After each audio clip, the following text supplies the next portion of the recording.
Hello everyone, আজকে একটা live update দিচ্ছি। সব কিছুই ঠিক যাচ্ছে, everything is going smooth and it's going good.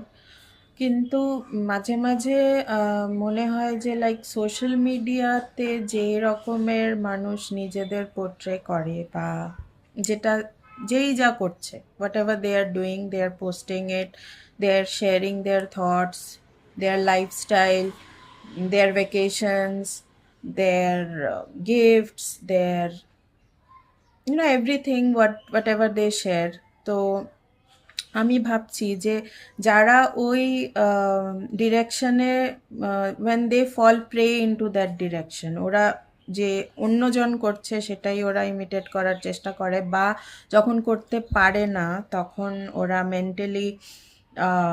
Mental ব্রেকডাউনের মধ্যে দিয়ে যায়, ওদের প্রবলেমস হয়, ওরা নিজেকে কনস্ট্যান্ট কম্প্যারিজনের মধ্যে রাখে যে what if, like, if that person is achieving this, why am I not being able to do it?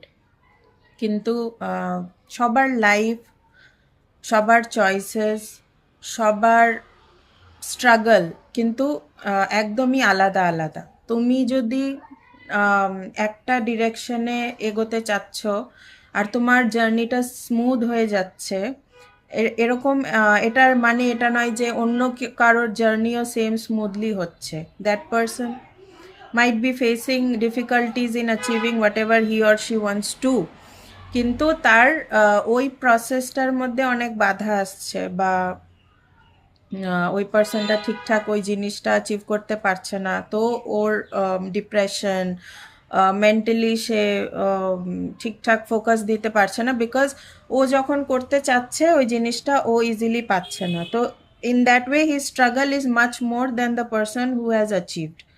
তো আমি এটা বলতে চাই সবাইকে যে তোমরা যে জিনিসটা নিয়ে আছো ওটার উপরে প্রগ্রেসিভলি কাজ করো, নিজের ওই টাইমটা ওই কাজটাকে দাও, আর তারপর তোমরা জিনিসটার আউটকাম ছেড়ে দাও ভগবানের ওপর।